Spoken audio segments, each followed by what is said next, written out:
Buenas tardes, compañeros. El día de hoy le vamos a presentar un seminario denominado ELISA para la detección del VIH. Mi nombre es Dulce María Farías Coronado. Hablar de SIDA no solo implica hablar de la enfermedad, causas y consecuencias biológicas, sino también hablar de reacciones que generan a nivel social e individual. Por eso, se debe de tener un diagnóstico certero. Para ello, es necesario que en estos casos se aplique un test de ELISA, ensayo por inmunoabsorción ligado a las enzimas. Fueron desarrollados originalmente para la medición de anticuerpos, pero también se han adaptado para detectar con éxito muestras que contienen antígenos. En este seminario se ha desarrollado con el propósito de dar a conocer a los estudiantes sobre la técnica a aplicar para la prueba de laboratorio ELISA. VIH-Sida. El VIH significa virus de inmunodeficiencia humana. Este daña el sistema inmunitario mediante la destrucción de los glóbulos blancos que combaten las infecciones. Esto pone en riesgo al paciente de contraer infecciones graves y ciertos tipos de cáncer. SIDA significa síndrome de inmunodeficiencia adquirida. Es la etapa final del VIH. No todas las personas con VIH desarrollan SIDA. Gayton Douglas fue un hombre canadiense que llegó a ser conocido como el paciente cero del SIDA. La mayoría de estos pacientes eran hombres homosexuales sexualmente activos, muchos de los cuales también sufrían de otras enfermedades crónicas. La mayoría de los pacientes murieron en pocos meses. Como podemos observar en la segunda imagen, tenemos que es el paciente Gayton Douglas cuando estaba en la etapa del VIH. Sintomatología. El virus va debilitando el sistema inmunológico lentamente y sería tras una media de 8 a 10 años sin tratamiento. La enfermedad habría evolucionado y el sistema inmunológico estaría muy deteriorado, cuando aparecerían los siguientes síntomas: pérdida brusca de peso superior al 10%, fiebre o sudoración nocturna durante más de un mes, fatiga persistente y aguda. Otros síntomas secundarios serían tos seca durante más de un mes, urticarias, úlceras bucales, hongos en boca y garganta, herpes e inflamación de los ganglios. Le doy pase a mi compañera. Mi nombre es Cielo Roque Neira y hoy les voy a hablar sobre la prueba de descarte para el VIH ELISA. La prueba de descarte ELISA es un método analítico que depende de la reacción antígeno-anticuerpo. La determinación del antígeno o un anticuerpo mediante el uso de ellos inmovilizándose en la fase sólida y la otra en solución. Este método puede ser cuantitativo o cualitativo, dependiendo del diseño. Se puede emplear un antígeno S, actenos o un anticuerpo S, marcados con una enzima, para revelar el antigenema S o el anticuerpo S, hormonas o fármacos presentes en los fluidos corporales. El producto de la reacción puede ser detectado y cuantificado mediante un marcador enzimático con un sustrato apropiado. Sí, de eso se trata la prueba ELISA, de detectar un anticuerpo mediante una enzima, esto gracias a la ayuda de los fluidos corporales, que en este caso pueden ser la sangre o la saliva. En la siguiente diapositiva hablaremos sobre la primera generación de ELISA o la historia que tiene la prueba ELISA. En 1985 se dispuso la primera prueba diagnóstica por el método de inmunoabsorción ligadas a enzimas. En sus siglas en inglés, ELISA. En 1987 se contó con el Western Blot, WBI, y en 1989 con la primera prueba para detectar la antigenemia. La primera generación de ELISA tenía una especificidad relativamente baja, de 95 a un 98%, que mejoró progresivamente.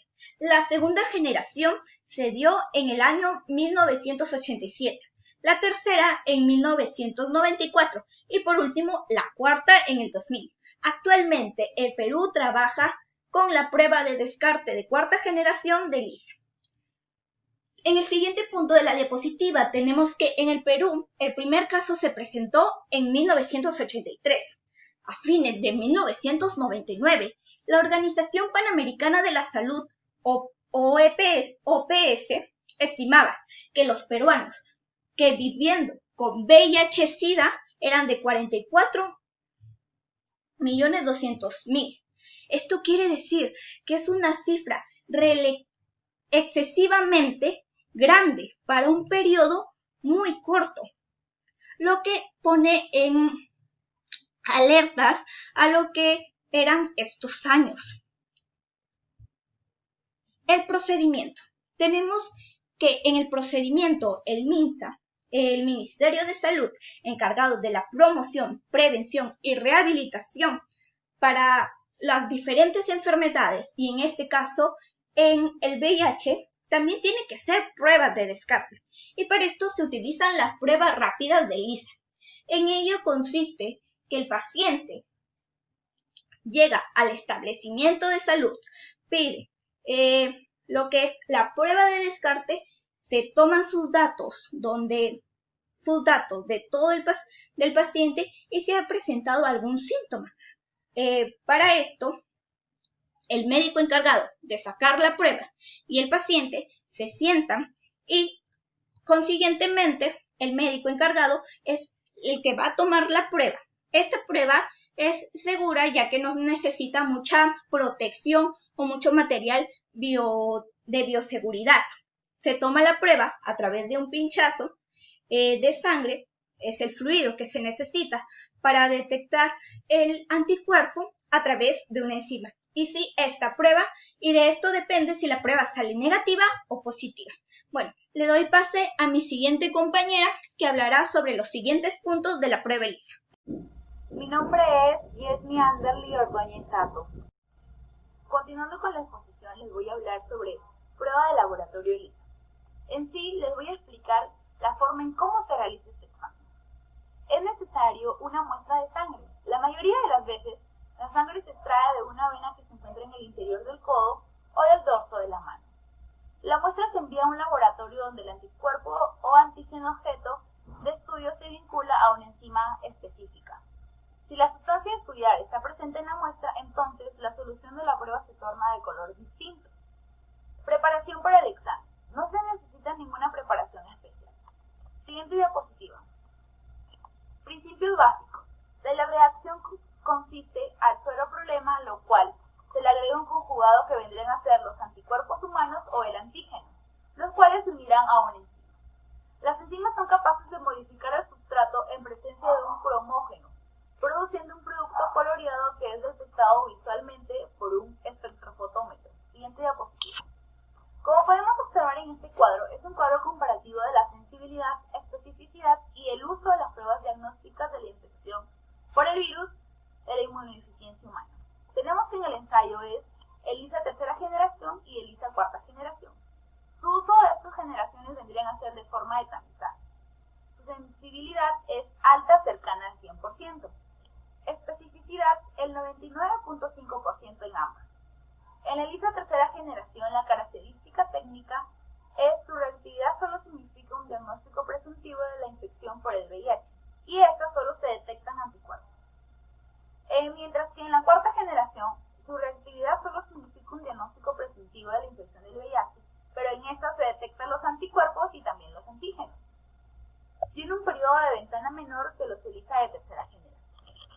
Actualmente, las pruebas rápidas permiten ejecutar diagnósticos múltiples y simultáneos, como con otras infecciones de transmisión sexual. En ellas tenemos la sífilis y la hepatitis B, e incluso pueden detectar a la vez antígenos y anticuerpos del VIH. ELISA se caracteriza por una alta sensibilidad, acerca al 100%, así como lo podemos observar en este cuadro comparativo, y una especificidad del 99.5%, que aún es superior a las pruebas rápidas, pero inferior a las de confirmatoria.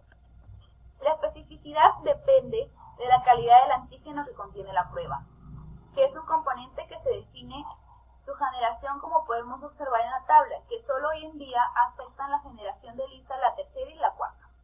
Otro aspecto a considerar también es el mecanismo con el que los ELISA capturan los anticuerpos. que los diferencian en diversos tipos, siendo así posible encontrar pruebas de una misma generación pero con diferentes mecanismos de acción. En sí existen 4 mecanismos de acción. El primero vendría a ser el indirecto, lo cual tiene una sensibilidad alta pero una menor especificidad, lo que puede ocasionar falsos reactivos. El segundo vendría a ser competitivo, que son altamente específicos. El tercero, llamado sándwich, tiene una mejor sensibilidad, sus resultados pueden ser más precoces y con altamente específicos. Y por último tenemos el de captura, que tiene una buena sensibilidad y una alta especificidad. Según la normativa vigente en nuestro país, los exámenes de LISA pueden emplearse en el tamizaje de los pacientes, bajo 2 modalidades. Cuando una prueba rápida resulta reactiva, una de las alternativas es ejecutar un ELISA. Si esta última fuera también reactiva, se solicita otra muestra sanguínea al paciente con la que se realizará una segunda prueba de ELISA, pero esta vez por duplicado. Si una o ambas persistieran reactivas, entonces se considerará que el individuo tiene un diagnóstico presuntivo de infección por el VIH. El ELISA también puede desarrollarse como prueba de tamizaje inicial y se resultará reactivo, lo cual se procederá de una manera análoga a la anterior de la modalidad, y a la interpretación será la misma. En ambos casos, la ratificación definitiva del diagnóstico requiere de una prueba confirmatoria. Si el ELISA resultara no negativo, en cualquiera de las fases se considera que el individuo no está infectado, salvo que insista una presunción que esté en el periodo de ventana. Le doy paso a mi compañero. Mi nombre es David Enrique Ramírez Hidalgo. Yo les voy a hablar acerca de lo que es las generaciones de la prueba de LISA. Como podremos ver en este cuadro, ¿no? Existen 4 generaciones en la prueba de LISA. Primera generación, segunda generación, tercera generación y finalmente la cuarta generación. En cada generación de LISA se va a ver un antígeno y la capacidad de detección que ésta tiene. En la primera parte, en la primera generación, el antígeno que se va a encontrar sería el lisado viral proveniente de un cultivo y la capacidad de detección sería el IgG. Pero, ¿qué es el IgG? Bueno, el IgG es la inmunoglobulina G. Esta es un tipo de anticuerpo que más abunda en el cuerpo. En la segunda generación vemos que se ve las proteínas recombinantes y péptidos sintéticos. Y aquí se va a ver otra vez la capacidad de detección que sería la IgG, la inmunoglobulina G. En la tercera generación ya vemos que ve péptidos recombinantes, además de sintéticos de VIH1 y VIH2 y antígenos VIH del grupo O layer o marginal. Y aquí ya vemos un cambio. Ya no solamente va a haber la inmunoglobulina G, sino que también va a haber la inmunoglobulina M. Esta se encuentra en la sangre básicamente y en el líquido linfático. Este es el primer anticuerpo que se genera y que obviamente que fabrica el cuerpo para combatir una nueva infección. Y por último tenemos a la cuarta generación, que ve los péptidos recombinantes sintéticos del VIH1 y del VIH2 y del VIH1 o sea, del grupo marginal o layer.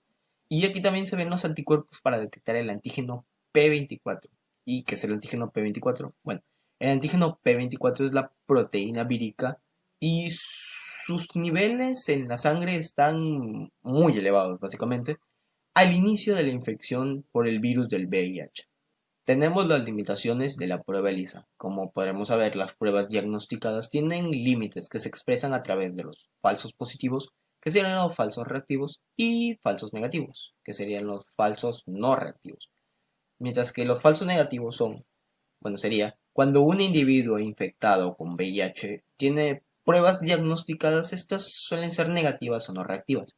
Estas suelen ocurrir cada vez menos frecuentes, son básicamente menos frecuentes debido a la alta sensibilidad de las actuales pruebas de tamizaje que hoy en día tenemos.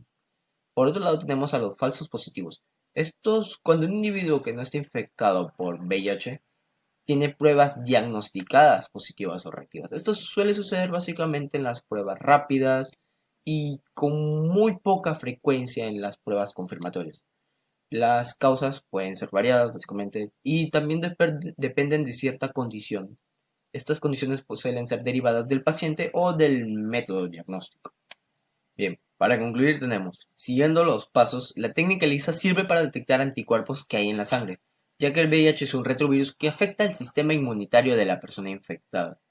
Desde la aparición de las primeras pruebas de laboratorio que diagnosticaban la infección por el virus de la inmunodeficiencia humana hace ya más de 30 años básicamente, el avance tecnológico ha permitido contar con una diversidad mayor de pruebas cada vez mucho más sensibles, mucho más específicas y obviamente mucho más verídicas, con un resultado 100% real. En aquellos laboratorios que no se puedan contar con la prueba MAT, es simplemente recomendable el uso de la prueba ELISA, aunque obviamente es necesario la confirmación del diagnóstico de MAT como una prueba de referencia básicamente. Y la prueba ELISA nos permite detectar los anticuerpos anti-VIH con una alta sensibilidad y especificidad. A continuación les vamos a mostrar un video que explica básicamente el procedimiento de la prueba ELISA para detectar el VIH.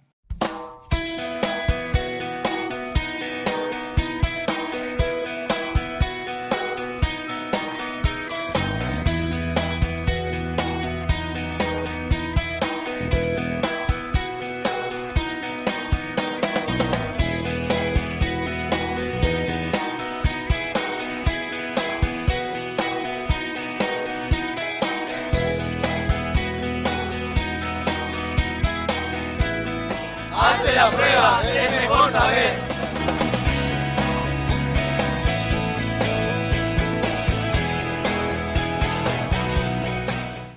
Bueno, eso fue todo por nuestro seminario. Muchas gracias.